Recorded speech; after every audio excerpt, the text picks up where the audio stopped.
2023 রাজ্য বিধানসভা নির্বাচন ভারতীয় জাতীয় কংগ্রেস যথেষ্ট গুরুত্ব সহিত লক্ষ্য রাখছেন।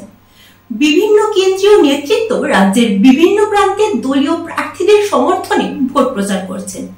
এদিকে রাজ্যে এলেন সর্বভারতীয় কংগ্রেসের ন্যাশনাল মিডিয়া ডিপার্টমেন্টের চেয়ারম্যান পবন খেরা। কংগ্রেস ভবনে সাংবাদিক সম্মেলন করে বিজেপি শাসিত কেন্দ্র এবং রাজ্য সরকারের বিভিন্ন জনবিরোধী নীতিগুলি তুলে ধরেন। সর্বভারতীয় কংগ্রেস কমিটির ত্রিপুরা রাজ্য বিধানসভা নির্বাচনকে যথেষ্ট গুরুত্ব সহকারে লক্ষ্য রাখছে। কেন্দ্রীয় বিভিন্ন নেতৃত্ব রাজ্যে প্রচারে ব্যস্ত। এদিকে রাজ্যে এলেন অল ইন্ডিয়া কংগ্রেস কমিটির মিডিয়া ডিপার্টমেন্টের চেয়ারম্যান পবন খেরা। শ্রী খেরা আগরতলা কংগ্রেস ভবনে সাংবাদিক সম্মেলন করে গত 5 বছরে রাজ্যের জনগণের কতটা ক্ষতি হয়েছে তা তুলে ধরেন এবং কংগ্রেস জোট সরকার রাজ্যে প্রতিষ্ঠিত হলে স্বচ্ছ প্রশাসন উপহার দেবে রাজ্যবাসীকে বলে জানালেন তিনি। नौजवान देश है, यहाँ सबसे ज्यादा जवान और नौजवानों की हमने क्या हालत कर दी बेरोजगारी से, यह भी पूरा विश्व देखता। व्यापार के नाम पर क्या हुआ है ना, क्या कोई नई इंडस्ट्री आई जिससे रोजगार प्राइवेट सेक्टर में आ सके? नहीं आई। और जो छोटे और मध्यम दर्जे के उद्योग होते हैं वो बंद होते चले गए। पॉलिटिकल वायलेंस, राजनीतिक हिंसा के विषय में मैंने शुरू से ही अपनी प्रेस वार्ता उसी से शुरू की।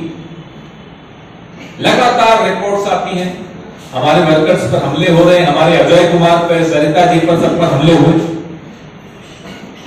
और जब हम चुनाव आयोग के सामने बैठे दिल्ली में, उन्होंने भी अफसोस जाहिर किया कि हां ये गलत हो रहा है। त्रिपुरा ऐसा है नहीं, त्रिपुरा के लोग ऐसे नहीं हैं, त्रिपुरा की ऐसी संस्कृति नहीं है। ये संस्कृति थोपी जा रही है भारतीय जनता पार्टी द्वारा त्रिपुरा को। 7th पे कमीशन का क्या हो, हम ये जानना चाहते। यह भी एक वादा किया था ना। Where is the 7th पे commission? Where are the 50,000 vacancies? आप 5 साल पहले जो वादे कर गए थे, अब आप किस मुंह से वापस वोट मांगने आएंगे? हम मोदी जी से और अमित शाह से ये जानना चाहते हैं, नड्डा जी से यह जानना चाहते हैं। अगरतला की सड़कों पर जहां देखो बड़े बड़े पोस्टर लगे हुए हैं, मोदी जी मुस्कुरा रहे हैं, नड्डा जी हंस रहे हैं। महंगाई की क्या हालत है? आपके चेहरे पे मुस्कान आ कैसे रही? पेट्रोल की कीमत, गैस सिलेंडर की कीमत, खाने के तेल की कीमत, और फिर भी आप मुस्कुरा रहे हैं। त्रिपुरा के साथ धोखा हुआ, त्रिपुरा के नौजवान के साथ धोखा हुआ है, त्रिपुरा की महिलाओं के साथ धोखा हुआ है, और इस धोखे का बदला त्रिपुरा लेगा। मेरे साथ मंच पे बैठे यहाँ के वरिष्ठ नेता, त्रिपुरा में यूं तो मैं पहली बार आया हूं, लेकिन त्रिपुरा का मुद्दा दिल्ली में चुनाव आयोग में पिछले 2 महीने में 2 बार गया और बड़ा अफसोस होता था ये करते हुए कि इतनी खूबसूरत जगह, इतने अच्छे लोग और राजनीतिक संस्कृति इस तरह से दूषित की जा रही है त्रिपुरा की। दिल्ली में बैठकर ये देखकर बड़ा अफसोस होता है। 2018 के चुनाव से पहले जो वादे किए गए, वो 50,000 नौकरियों के वादे हों, वैकेंसीज के वादे हों, वो रबर फार्म के वादे हों, वो इंफ्रास्ट्रक्चर हब बनाने के वादे हों, कोई एक वादा त्रिपुरा के लिए जो किया गया, वो मोदी जी द्वारा किया गया हो या त्रिपुरा में भारतीय जनता पार्टी के नेताओं द्वारा किया गया, कोई वादा पूरा नहीं। तो जब चुनाव आता है और कोई भी आपसे वोट मांगने आए, तो मुझे लगता है कि पिछले 5 साल का हिसाब किताब मांगना जरूरी है। हम कुछ खरीदने जाते हैं दुकान पर, पूरा मोल भाव करते हैं, जो चीज खरीद रहे हैं उसके बारे में और लोग क्या कहते हैं यह भी जानते हैं, जानकारी इकट्ठा करते हैं। तो जब 5 साल के लिए हम अपनी सरकार चुनते हैं तो उस पार्टी ने पिछले 5 साल क्या किया था, अपना मैनिफेस्टो में कितने वादे पूरे किए, यह जानना जरूरी होता है। आज पूरे नॉर्थ ईस्ट में त्रिपुरा नंबर 1 पर है बेरोजगारी के मामले में, 16.1%, डबल डिजिट। नेशनल एवरेज 7% का है और त्रिपुरा 16.1% बेरोजगारी कोई छोटी बात नहीं होती। तो यह सोचे बगैर तो हम वोट नहीं देंगे। यह जानना जरूरी है कि इस स्थिति में हम कैसे आए। 2019 के लोकसभा चुनाव बोलिए या फिर उपचुनाव जो आपने अभी भी बोला, रैगिंग एक शब्द था जो हमने देखा है, मीडिया के कैमरे में भी कवरेज वो हमने किया है। आपके नेतृत्व और जो सेंट्रल में जो नेशनल लेवल के नेतृत्व है वो इस बारे में क्या सोचेंगे? साथ ही साथ हमने देखा है कि सुदीप राय बर्मन जो आपके यहाँ की लीडर है उन पे 7 से ज्यादा बार अटैक हुआ है। हमारे आपके जो इंचार्ज है यहाँ पे अजय कुमार, उनके ऊपर अटैक हुआ है, जरिता जी के ऊपर अटैक हुआ है। इन सारी चीजों को आप नेशनल लेवल पे कैसे देखेंगे? हम लगातार राष्ट्रीय स्तर पे इन तमाम अटैक्स को और रिगिंग जो आपने कहा, बहुत गंदा शब्द है, लेकिन अफसोस है कि त्रिपुरा में ये शब्द बहुत ज्यादा प्रचलित हो रहा है। लगातार हम राष्ट्रीय स्तर पर इसको मीडिया में भी, चुनाव आयोग के समक्ष भी लगातार उठाते आए। और मोदी सरकार को, भारतीय जनता पार्टी सरकार को अगर किसी एक चीज से डर लगता है तो वो क्या है? वो है नेगेटिव पब्लिसिटी। क्योंकि पूरा खर्चा वो अपने छवि को निखारने के लिए करते हैं, करोड़ों अरबों रुपए का खर्चा उस पर करते हैं। तो जब भी हम इस तरह की बातों को राष्ट्रीय स्तर पर उठाते हैं वो लोग घबरा जाते हैं। और हम ये वादा करते हैं कि त्रिपुरा भले दिल्ली से दूर है, हमारे दिल से दूर नहीं है।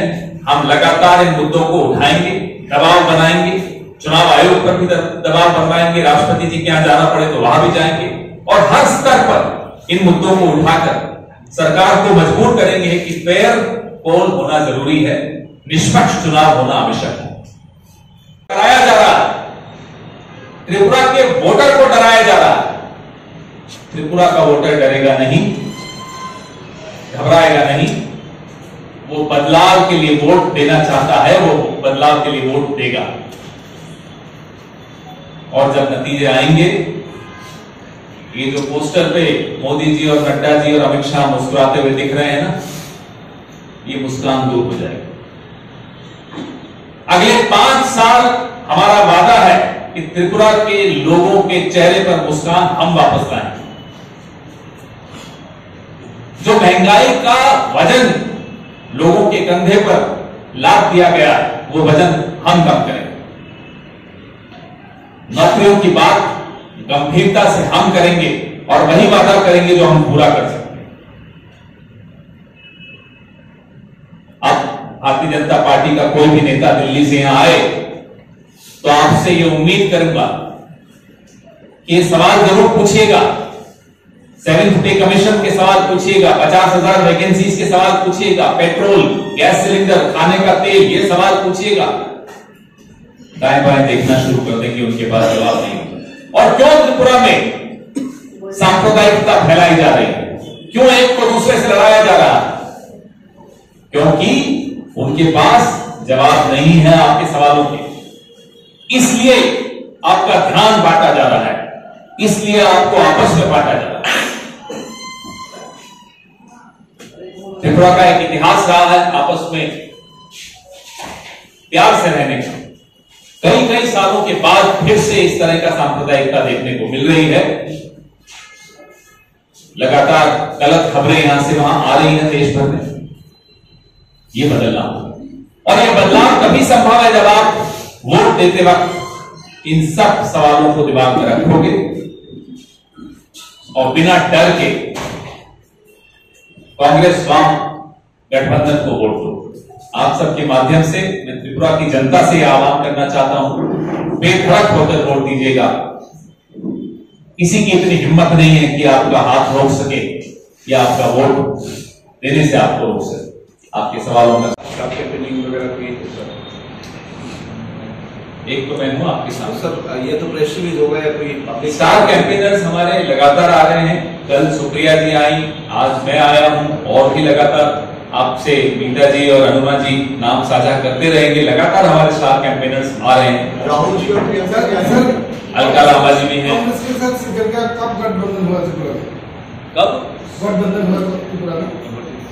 कब अलायंस हुआ, कब से एडजस्टमेंट, ये सीट एडजस्टमेंट है और हमने 2 हफ्ते वो अशोक दूर हो गए, इसको लेके आप क्या सर? इसके साथ मैं जोड़ देता हूँ, त्रिपुरा में वाम और कांग्रेस गठबंधन अभी हुआ है, उससे पहले वाम और कांग्रेस एक दूसरे से मुद्दा उठाते एक दूसरे के खिलाफ, तो इस गठबंधन को लोग कैसे ले सकते हैं, आपको क्या लगता है? नेशनल लेवल पे आप पहली बार गठबंधन हो रहा हो 2 पार्टियों का, तो ऐसा तो नहीं है।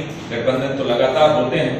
लोकतंत्र की ताकत इसी में है कि हम कुछ कॉमन प्रोग्राम्स बनाएं, उन मुद्दों पर इकट्ठे आएं और लोगों को एक अच्छी सरकार दे सकें। इसी में लोकतंत्र की ताकत है। भारतीय जनता पार्टी हार से डरी हुई है, उन्हें अपनी हार दिख रही है, इसलिए अब उन्हें हमारे गठबंधन में भी दिक्कत हो रही है। जब वो गठबंधन करते हैं, कश्मीर में महबूबा मुफ्ती के साथ गठबंधन करते हैं, कोई बात नहीं। अलग अलग राज्यों में, पंजाब में अकाली दल के साथ किया था, शिवसेना के साथ जब पहले उनका गठबंधन था तो शिवसेना बहुत अच्छी थी, फिर जब शिवसेना का कांग्रेस से गठबंधन हो गया तो शिवसेना खराब हो गई। तो इस तरह का ढोंग नहीं चलता। लोकतंत्र है, इसमें पार्टियां साथ भी आएंगी। साथ आने के पीछे मंशा क्या है, नियत क्या है, प्रोग्राम क्या है, सरकार चलाने की विजन क्या है, नौजवानों के रोजगार के लिए क्या फॉर्मूला है, यह सब चीजें मायने रखती हैं। बाकी सब बातें बिल्कुल कोई मायने नहीं। गठबंधन में तो ये सब कुछ क्लियर नहीं हुआ, बिल्कुल लगातार क्लैरिटी आती जा रही है। आपके दिमाग में भी आएगा, हमारे दिमाग में तो है। के बाद होगा, पर नहीं, ऐसा नहीं होता। लोगों को आज सबसे पहली प्राथमिकता त्रिपुरा के लोगों की है कि किस तरह से भारतीय जनता पार्टी को त्रिपुरा से बाहर किया जाए। उन्हें सब पर भरोसा है, भारतीय जनता पार्टी पर भरोसा नहीं। उन्हें भरोसा है हमारी नीयत पर, उन्हें भरोसा है कि ये वाम और कांग्रेस मिलकर जो भी देंगे भारतीय जनता पार्टी से लाख गुना बेहतर होगा। यह भरोसा सबसे पहली चरण होता है, पहला कदम होता है। उसके बाद सब कुछ स्पष्ट होता चला जाएगा। तो किसी के भी मन में कोई शंका या संशय नहीं रहना चाहिए। पहला वादा यह है कि जो आने वाली सरकार होगी, कांग्रेस और वाम गठबंधन की सरकार, वो एक बेहतर त्रिपुरा के नौजवानों के लिए नौकरियां और एक स्वच्छ प्रशासन, शांत त्रिपुरा जिसमें कोई अशांति नहीं हो, आपस में कोई वैर नहीं हो, कोई दुश्मनी नहीं हो, कोई झगड़े नहीं हो, इस तरह का त्रिपुरा हम देने का आपको वादा करते हैं। अपना प्रचार प्रसार में लगी रहती है, लेकिन बीजेपी को हमने देखा कि बीजेपी के जो स्टार प्रचारक त्रिपुरा में आए हैं वो एक ही शब्द बोल रहे थे कि उन्हें कांग्रेस मुक्त भारत चाहिए। इस बारे में क्या बोलेंगे? ये जब 2014 में मोदी जी ने सबसे पहले कांग्रेस मुक्त भारत कहा, तो पिछले 8.5 साल में हमने देखा कि इस देश से क्या क्या हटाने की कोशिश की। मीडिया मुक्त भारत करने की कोशिश की, जुडिशरी मुक्त भारत करने की कोशिश की, संसद में डिबेट्स नहीं होती हैं, संसद मुक्त भारत करने की कोशिश की, लोकतंत्र मुक्त भारत करने की ये कोशिश कर रहे हैं। कांग्रेस इस देश के दिल की धड़कन है। आप शरीर से दिल निकाल दोगे तो शरीर तो खत्म हो जाएगा। क्या भारतीय जनता पार्टी इस देश को खत्म करना चाहती है? इस षड्यंत्र में वो सफल नहीं हो सकते। Bureau report, D news.